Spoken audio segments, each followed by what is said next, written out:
Yeah, you hearing that right? Those are the horns.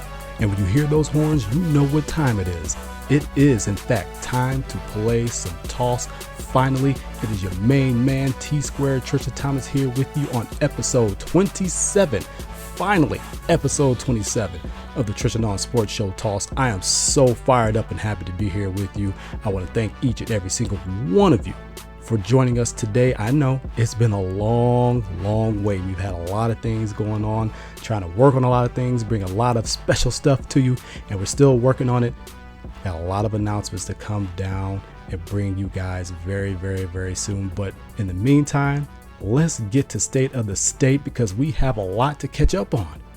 It has been such a long time since I sat down and kick it with all of you, to sit down and just talk and just give you that fresh heat out of the kitchen, that truthful, opinionated, passionate heat out of the kitchen. Let's start on State of the State with the Green Bay Packers. You know we had to go there. We are less than a week away from the season beginning down in Jacksonville against the Jaguars, who I think will be sneaky good.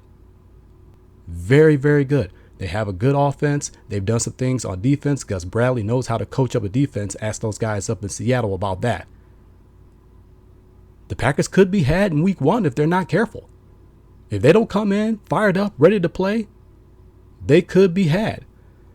But let's get to the preseason and what they've done there. They finished the preseason 3-1. I liked what I've seen. A lot of young guys, a lot of guys made this roster who you never expected to make the roster. They came out and had a fantastic preseason. Made the roster. You got some guys who are on practice squad who could potentially develop into something. But overall, I like what I saw on offense.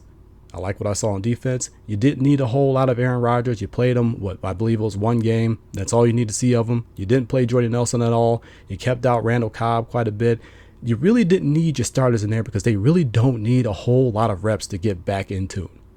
They just don't. You save those guys for when the snaps matter. Keep them out of preseason as much as possible. Get these other guys the time they need to show you that, hey, we can be a part of a major league squad. We can be a part of an NFL squad. We have that ability. We just need time to be able to show you that. And this year, more so than any other year I can remember under the Mike McCarthy, Ted Thompson regime, I've seen that. A lot of the young guys got time. Guys like Joe Callahan, who made the squad as the 3rd quarterback. The Packers actually kept 3 quarterbacks. Brett Hundley was hurt, but he still made the squad. You like what you've seen out of him. But I think Joe Callahan really played well this preseason. Now, you hope and pray that he does not see any significant time, because if he does, that means number 12 has gone down. And we've seen what happens when number 12 goes down. You struggle. You struggle mightily. So you don't want that to happen. But Joe Callahan played very well. I like what I saw of him. He deserved a roster spot, and he got that. Even if he doesn't end up playing for the Packers long term, at least you could develop him, and maybe he could go elsewhere and be a pretty good starter. Who knows? Ask Mac Flynn about that one. That didn't really work out, but that's a different story for a different day. But 3-1 in the preseason, had a lot of young guys all over the place making plays that were able to make this squad. My biggest concern is defensive line depth. You got suspensions with Mike Pennell and other guys. You got injuries. I mean, the number 1 pick, Kenny Clark, he's dealing with back issues already. He's missed a couple of preseason games. Will he be ready week 1? And if he is, how many snaps is he actually going to play? So you're pretty thin at that defensive line position. That is a concern. Coming into the season, I thought it was going to be the linebackers that would be of greater concern. We're going to have them under a microscope, but I think you have some good young talent there. Guys like Blake Martinez at the top of that bill. You got Jake Ryan going back in there. You released Sam Barrington, who I said in my article on creamcitycentral.com, Squared Logic, that with his injury history and with him not being on the field for OTAs and not really being on the field that much in preseason, and with Blake Martinez gaining steam, picking up the playbook, making plays, and pressing coaches, he was going to find himself on the outs if he wasn't able to come in and make an impact almost immediately. I guess the Packers felt that he wasn't able to. They're going to go with Blake Martinez over Sam Barrington. It's a hard move to argue. And Barrington, luckily, he got picked up by the Kansas City Chiefs. But it's a hard move to argue. But I think it's the right move, especially with the younger player and Blake Martinez, who to this point has been injury free and has been just picking up the playbook like nobody's business. Really impressing the coaches. So I've said that before on Squared Logic on CreamCityCentral.com, my Packers article there, my Packers feature, that would indeed happen if Barrington wasn't on his game from day one. And it's not to say that he wasn't. It's just that he wasn't there enough to garner a roster spot. The biggest shocker of the weekend involving the Green Bay Packers would absolutely positively have to be the release of guard Josh Sitton, a 3-time Pro Bowler, a guy who was one of the highest rated offensive linemen in the NFL, a guy who watched Aaron Rodgers' back for many years. 8. Gone. And then it comes to light that the Packers were trying to trade him. Now, when you hear something like that, it immediately makes you ask so many questions that you know you're probably never going to get an answer from, because you're now dealing with Ted Thompson. And Ted Thompson does not like to have to explain any of the moves that he makes. He makes them and he moves on to the next thing. But it's not just guys like me who want answers. His own team wants answers. A lot of guys are very confused. And a lot of guys want to know, what in the hell are you doing? Why would you release a guy like this? I think it's over money. I'm thinking maybe Josh wanted a contract that Ted Thompson either A, wasn't willing to give, or B, was not able to give and be able to sign the rest of his offensive linemen, which a lot of them are coming due for a contract after this season. It's very perplexing. It's so confusing. And I don't understand it. And I was shocked. I'm thinking this is some sort of mistake. Like, no, you guys got to be kidding me. You released Josh Sitton? What? No, you guys. And it turns out to be real. Is this going to serve as a distraction week 1 when they go up against the Jaguars down in Jacksonville? You certainly hope not. And with a guy at the helm like Mike McCarthy, he's a guy who's been able to get these guys' heads screwed on straight and focus on the business in front of them. But this move is so perplexing. And then to add insult to injury, Sitton goes and signs with the Chicago Bears. Hey, kudos to the Bears. They got a hell of a player, hell of a lineman. It's something that they so desperately needed. They needed a guy who know how to play offensive linemen on that offensive line, because we know they've been pretty wretched. I wish it wasn't the Bears that got him. I wish it was a different team. Hey, I wish he was still here. But for whatever reason, Ted Thompson felt the need to get rid of him, and to think he was going to get rid of him via trade. So this leads to the question, was this an inevitable situation that was going to happen all along? Was Ted Thompson going to go and get rid of Josh Sitton all along? Because, again, he was trying to trade him. That came to surface. He was trying to trade him. When he couldn't trade him, he outright released him. So this is the maddening type of thing that you get when you're dealing with Ted Thompson. He makes good moves, but then he makes moves that make you scratch your head. This is definitely a move that makes you scratch your head, throw your arms up and say, what the hell? I don't understand it. His own team doesn't understand it. You hope it works out, because now they've got Lane Taylor over there. They've been making moves all across this offensive line. Corey Linsley is no longer the starter at center. Lane Taylor is inserted into the starting lineup. That's a lot of shuffling and a lot of things to try and get used to if you're Aaron Rodgers on that offensive line. And that's the one area that you need to be a mainstay, a constant beacon of consistency is that offensive line. Because if you make one change and you get a guy that's out of position and he starts getting eaten alive, that means that Aaron Rodgers more than likely is going to start getting eaten alive. And that means these running backs, James Starks and Eddie Lacy, are going to start getting eaten behind getting eaten alive behind the line of scrimmage. Can't even speak. It's like I haven't done this for months. But it's a perplexing move. It's a head scratching move, but the move is made. And you shuffled your offensive line. And I hope they have enough depth there. You pick up Jason Spriggs in the draft, but what lineman do you have coming down the pike that could potentially step in? Because you saw how injured this line was last season, which was another contributing factor to this whole entire offense struggling. Head scratching moves by Ted Thompson. We should be used to this, but it's always a shocker when it involves someone who is still productive and is such an important mainstay and an important cog to your team.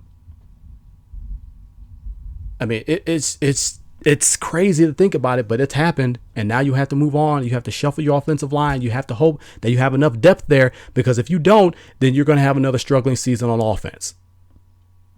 Regardless of who you have coming back, regardless of the fact that Jordy's back, regardless of the fact that Eddie Lacy is back in game shape, regardless of all that, if your offensive line ain't right, your offense ain't going to be right, and that's going to end up to a lot of losses. So they have a big one off the top this Sunday in Jacksonville against the Jacksonville Jaguars.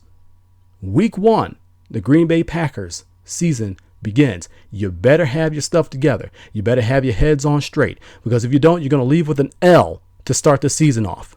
And then you got to go week 2 on the road to Minnesota to face Adrian Peterson, Sam Bradford, who is now a Viking, and that ever-improving defense on the Vikings. You do not have a moment to waste. You do not have any room for error.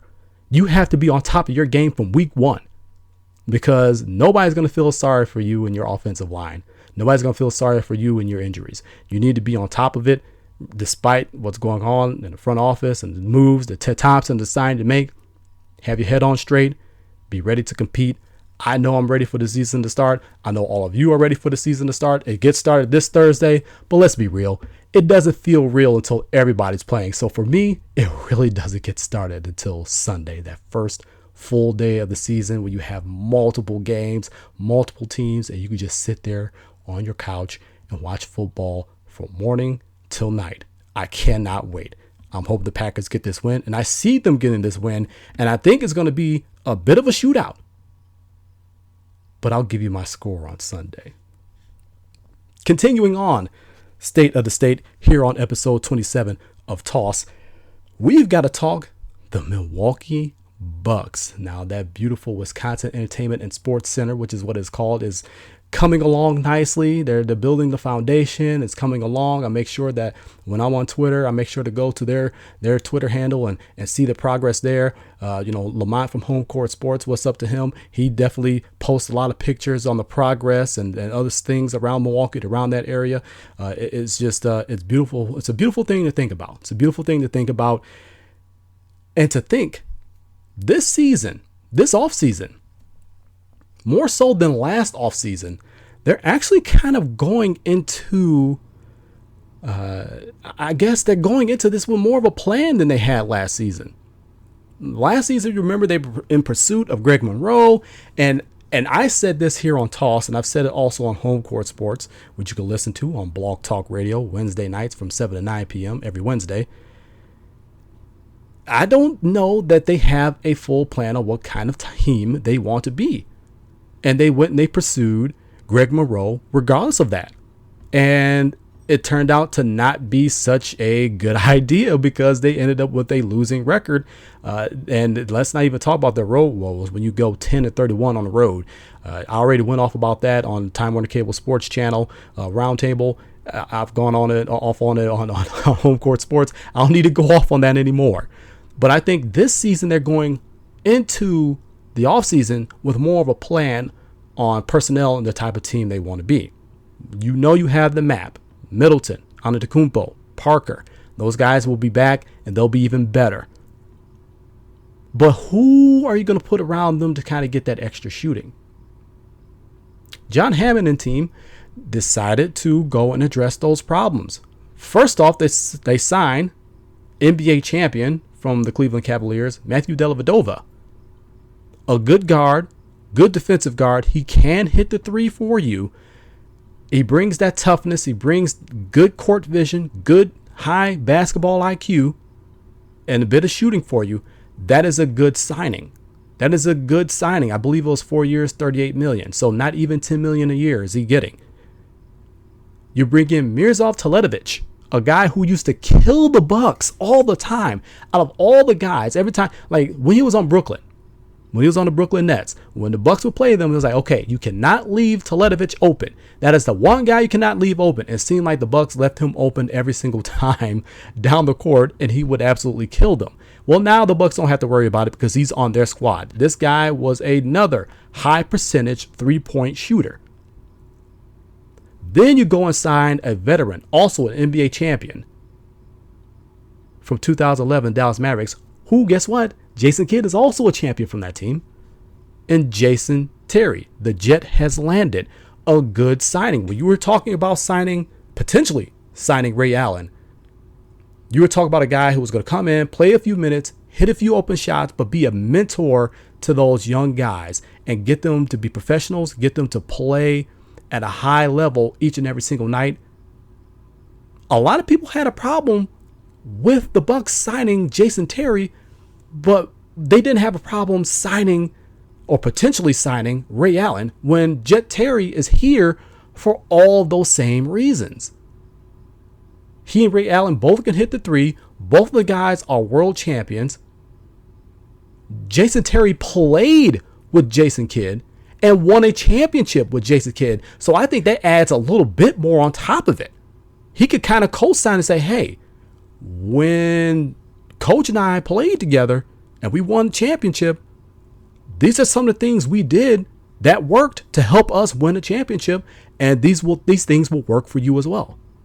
Listen to him. He knows what he's talking about. He's going to be that guy in the ears of these young guys that is going to get them playing at a high caliber.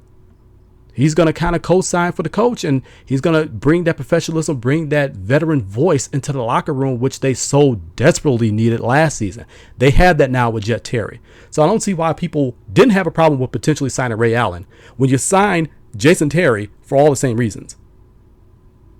But you have a problem with them signing Jet.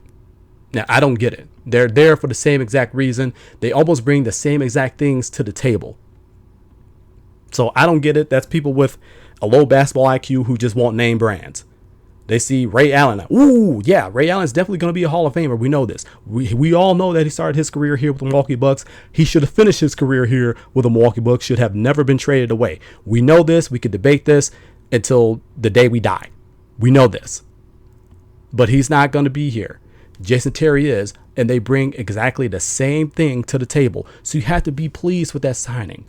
You have to be pleased with that signing. And then they also, to further the shooting woes, or I guess kind of solidify those woes to help them, I guess you could say, they re-signed Steve Novak, which again, if he gets proper time, he could hit an open three for you. This is a guy who not that long ago finished, I believe he was top 5 in 3-point field goal percentage in the NBA.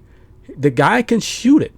This is what you need, but he also needs that time, which is another issue with Jason Kidd and him not really serving out the right amount of time to the right guys at the right times. You also resign Plumlee, who I wanted him re-signed. I think I like what he brings to the table, but again, he needs minutes.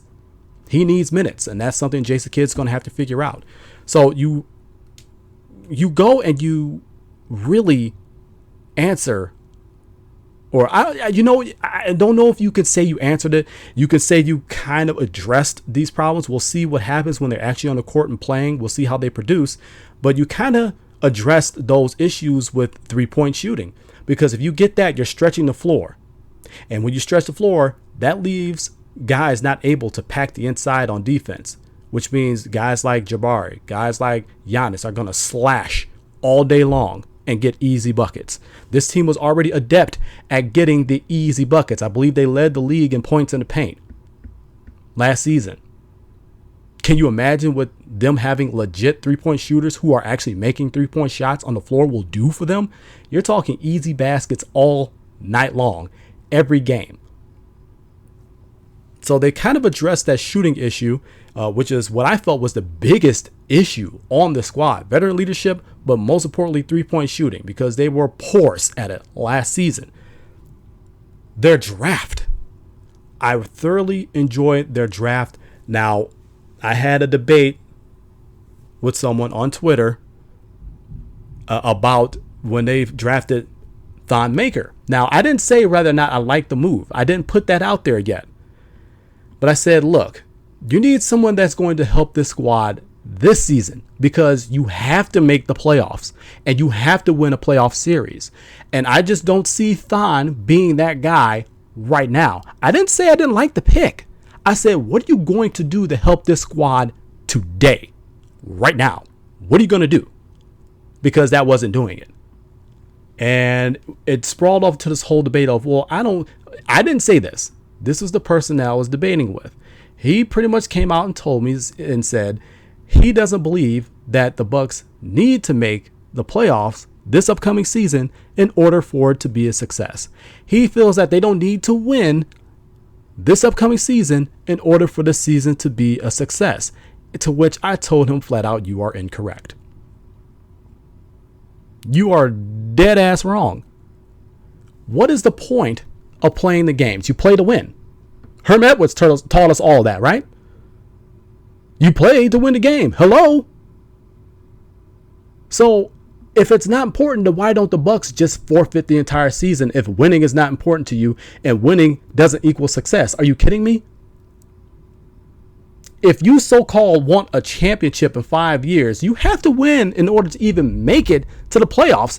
You have to win in the playoffs to make it to the championships, and you have to win in the NBA Finals in order to get an NBA Finals championship, as you hear the thunder rolling. I don't understand how winning doesn't equal success. This Bucks squad absolutely needs to win. I'm not saying they need to go out there and win 50 and 60 games. I would be happy with 44 and 45. Hell, Detroit won 44 games last season, and they were the 8th seed. Could you imagine the Bucks win 45 to 47 games? I'd be happy with that. That means they're going to make the playoffs. And when they get to the playoffs, they pushed the Bulls to 6 a couple seasons ago. I think they have what it takes to go and win a playoff series this season, if everybody comes to play. If everybody develops their game and everything comes together as you foresee it, they could potentially go and win a playoff series and take that next step. That's what has to happen, because there's no, they took a step back because they didn't have the right personnel and those guys are growing. You can't use that excuse anymore. That excuse doesn't work. If they don't come out and win this season, you can't say, the guys are learning and growing. No, that excuse is no longer usable. No longer usable. Because now you're in year 3 under Jason Kidd. And that 3rd year is really a telltale sign. Now, they signed him on for another, I believe, 3 or 4 years. So they're committed to him long term. But this really, really shows you in this year whether or not they're going to be really good or they're just going to be mediocre and be what they have been. 1 year will make it, the next year will be bad. 1 year will make it, the next 2 years will be bad. Same old story. So they absolutely have to win this season. They absolutely need to go in, and I think success would equal a playoff series win. But you have to win in the regular season first. And at that point that I was debating the Thon Maker pick, I just did not see him bringing that to the table quite this season. The same way I said with Giannis. Giannis wasn't all world the first year he played with the Milwaukee Bucks, but his game continued to get better. And now he's the face of the franchise. He's on the cusp of being a megastar. I think Thon Maker can be the same thing. You saw the 17 point, 17 rebound game he had in Summer League. The guy has the tools, and he also has the desire to get better, same as Giannis. Can you imagine what these guys can do on the court together if they're both at their full potential? It gets you excited. But the thing is, that's years down the road. Or who knows? Maybe I might be shocked. We might all be shocked. And he does it this season. You just never know in sports. But I think he's a project. He's going to be really good a few seasons from now. You hope to get something significant out of him this season, which will be a very pleasant surprise. But I just didn't see it at that moment that they drafted him. But then they go into the second round and they select ACC Player of the Year out of University of Virginia under Tony Bennett, Malcolm Brogdon, a guy who's going to get you some good defense. He's going to get you a few 3-point shots. Very mature, very high IQ player.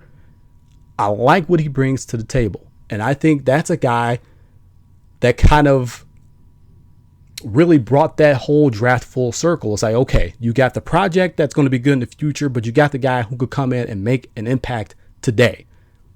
I thought it was overall a very good draft for the Milwaukee Bucks.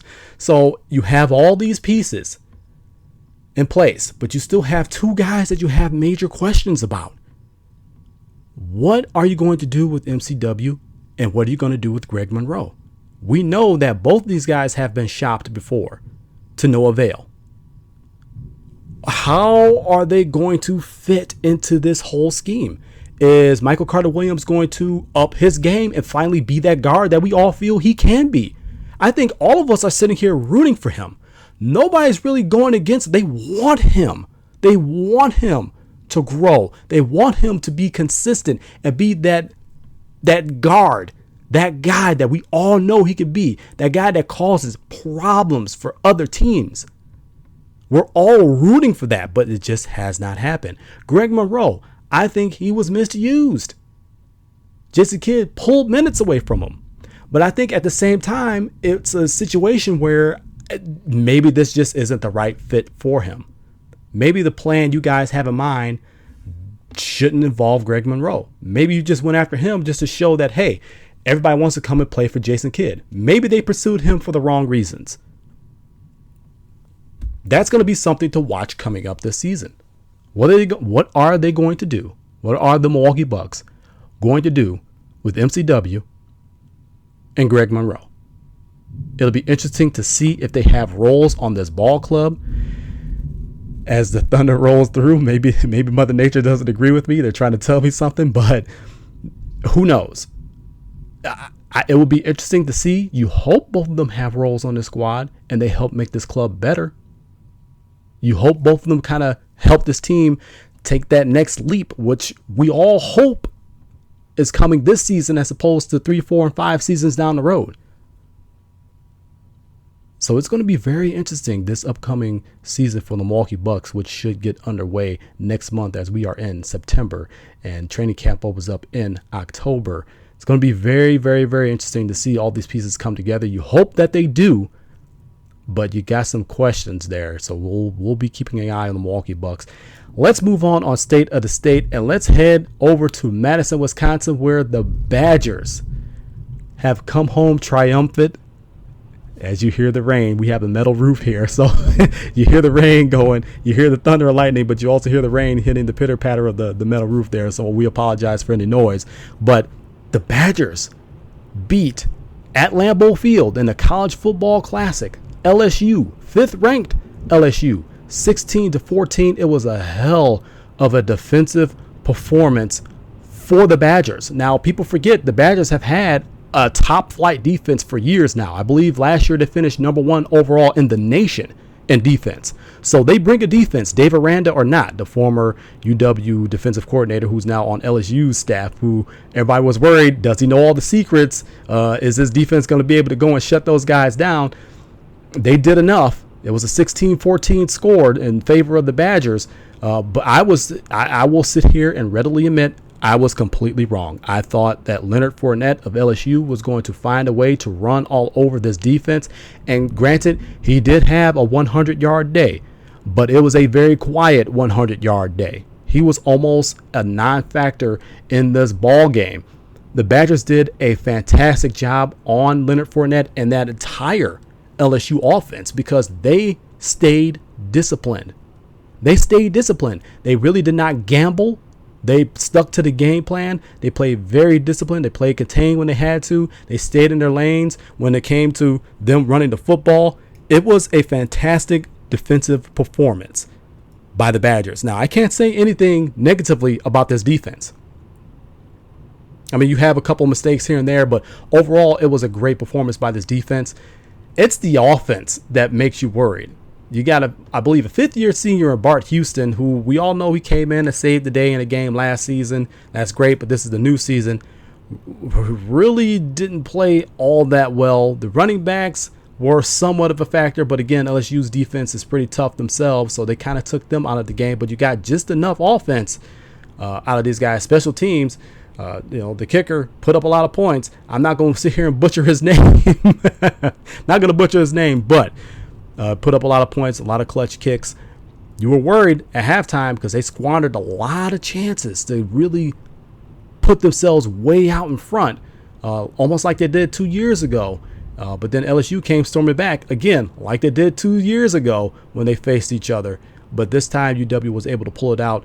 Congrats. It was a fantastic win, and it's always good when you can shut SEC teams and SEC fans and SEC worshipers up. It's always a great day when you could do that.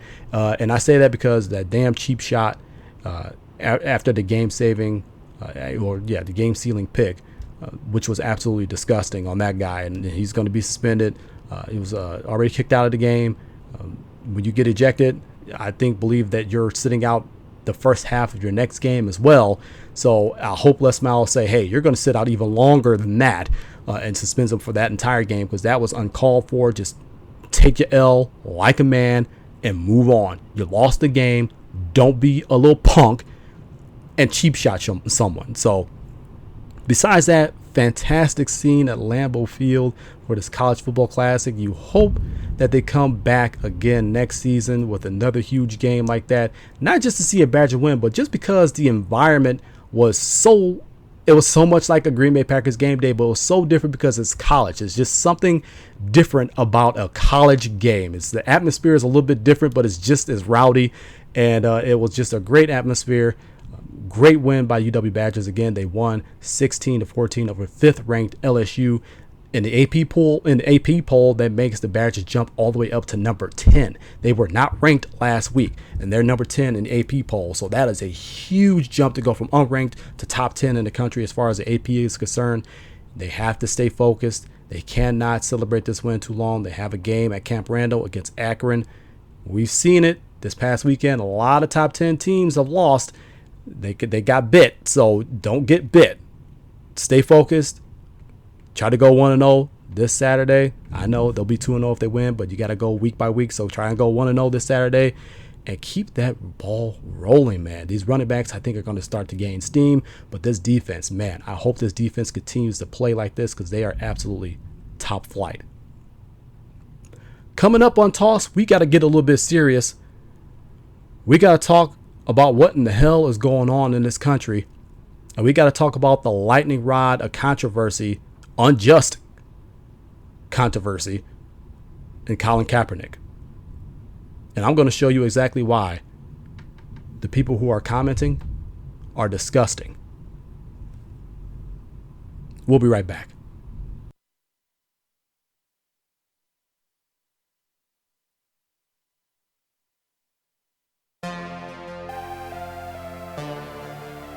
CreamCityCentral.com is your home for Squared Logic. It is my Packers feature, and it's going to give you a dose of reality. It's going to give you a dose of humor, but really it's going to let you know the ins and outs of the game from my brain. Yeah, scary. I know. CreamCityCentral.com. That's CreamCityCentral.com, Squared Logic. Go give it a read. Welcome back to Toss, everybody. It is your friendly neighborhood T Squared. Tristan Thomas here with you. Thank you for coming back. Thank you for joining us this week. And it's time to kind of get a little bit serious. We all know about 49ers now backup quarterback because Chip Kelly's an idiot. We all know what he's doing. If you haven't heard, you may have been living under a rock. Maybe you've been on the plane the entire time. Who knows? But he at first decided to sit. And this first happened in the Green Bay Packers preseason game against the Niners. He decided to sit for the National Anthem. And immediately a firestorm came down. The second game, he decided to kneel because of all the pressure and people saying he was disrespecting the flag, and he wanted to show a little bit of respect for it because he came out in an 18-minute interview with multiple reporters and said that, hey, I respect the flag. I respect the servicemen and servicewomen that protect this country. I just don't respect what's going on in this country because America's not upholding their end of the bargain. And he's absolutely 100% right about that. They aren't. There is so much racial inequality, racial injustice, gender inequality in this country. It's not even funny. But all this sparked because he decided to sit during the national anthem. And you have all of these so-called Americans, and I'm doing air quotes as we're saying this, so-called Americans saying, you can't do that. You're disgusting. And I'm being nice here because there have been so many disgusting comments. I just, my blood boils just thinking about them, much less when I was reading them, and I don't want to repeat them. You're not American. You're pissing on everything that every single soldier has ever fought for, when you have so many veterans and so many current servicemen and servicewomen by Kaepernick's side saying, hey, he's not disrespecting us.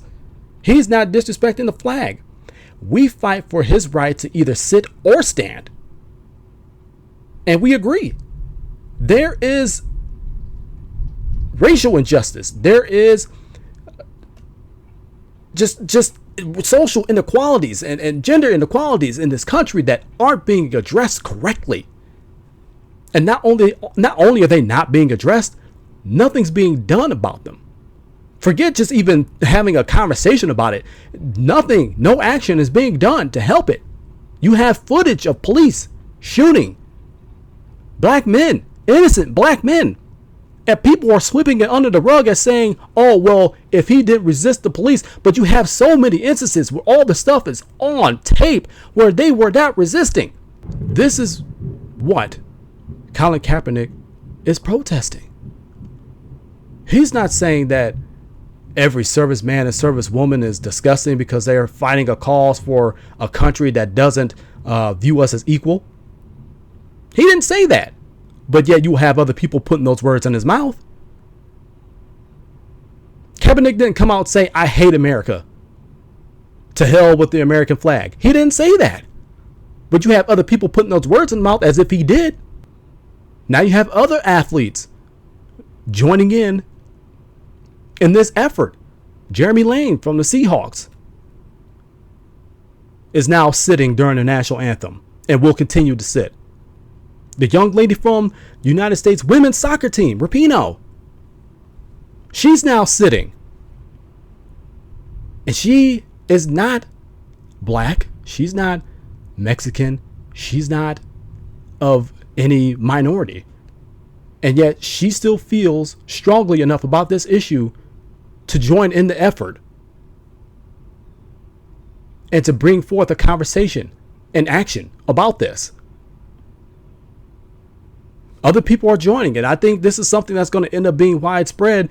And who knows, maybe the leagues will sit up there and say, hey, the NBA already has a rule. Hey, you got to stand for the national anthem, whatever, what have you, which I think is it's a First Amendment right to say what you want to say. Doesn't mean that you should say it, but it is your First Amendment right. It's also your right to sit down and protest. And Kaepernick is doing a peaceful protest. And people are acting as if he's causing riots or he's being violent doing all this. I mean, this is how some people out there are treating him. But the national anthem is such a hot button issue because people equate that to the flag. And the flag is supposed to represent freedom and America. And if you don't respect the flag, you're not a patriot and you hate America, which those two should be totally separate. I know national anthem is about the flag. I get that. But Kaepernick said that this country is not upholding their end of the bargain as far as racial injustices and racial inequalities and gender inequalities it goes. And he has such a problem with the national anthem. And there's a reason why he has a problem with the national anthem. And it's a problem for me as well. And it's a problem that I believe so many people out there don't even know about. Maybe you've just come to recently know about it. Maybe you didn't. If you didn't, you're going to get a little bit of school right now. I believe this is back in the War of 1812. The British were basically recruiting slaves that were in the United States, saying, if you come and fight with us, the British, we will not return you back to your quote unquote slave masters. We are not going to return you back to a life of slavery. You will be free. So you had a lot of slaves based in the United States going to fight for the British for their freedom. And after the war was over and all that, the Star Spangled Banner ends up getting written as the national anthem. Francis Scott Key. And people only know of the first verse. They know the verse that begins with, "Oh, say, can you see by the dawn's early light?" They know that verse because that is the only verse that is sang. It's the first verse. There are 4 verses to the Star Spangled Banner. The national anthem does indeed have 4 verses, folks. It is the third verse that is so incredibly disgusting. And really, the other 3 that have been omitted needed to be omitted. I wish they were never written. But they were. They exist. Somehow they just got omitted over the years. It is the third verse of the national anthem that is so disgusting. And if you can't see why Kaepernick is sitting as a result of that verse, then maybe the problem is you. The third verse of the Star Spangled Banner goes, "And where is that band who so vauntingly swore that the havoc of war and the battle's confusion, a home and a country, shall leave us no more? Their blood has washed out their foul footsteps' pollution. No refugee could save the hireling and slave from the terror of flight or the gloom of the grave. And the Star-Spangled Banner in triumph doth wave o'er the land of the free and the home of the brave." Let me hit you with that line again. Their blood was washed out has washed out their foul footsteps' pollution. No refugee could save the hireling and slave from the terror of the flight or the gloom of the grave. They were celebrating the deaths of those slaves. People they kidnapped from their country. People whose families they ripped apart. People who they used and abused and raped and everything else. They celebrated their deaths. And you're attaching this song with all 4 verses to that flag. And you sit here and you wonder why Kaepernick has such a problem with it. Why so many others have such a problem with it. I felt physically sick reading that verse. And I get physically sick when I see this vile being spewed on social media and many other places in regards to Kaepernick. So many people are caught up in the optics of Colin Kaepernick. So quick to say that he's disrespecting the flag when in actuality, the flag, if you're going to attach it to the national anthem, is so disrespectful of black people. I just read the verse. You just heard it. There's not an argument you can make against that. It is a part of the Star Spangled Banner. You have a problem with him being peaceful in his protest. You have a problem with him donating the first $1 million he makes this season to causes that bring about equality in this nation. You have a problem with him going to these neighborhoods and being actively involved in real change in regards to race relations and race equality and race justice. This is all stuff that is supposed to be afforded to us. This is all stuff that flag is supposed to represent, but it isn't. But you have a problem with it when somebody calls the country out about it. I don't think it's Kaepernick with the problem. I think it's you with the problem. And if you have a problem with him trying to bring about change that brings about equality the way it's supposed to be, I feel sorry for you. And you disgust me. This is Toss.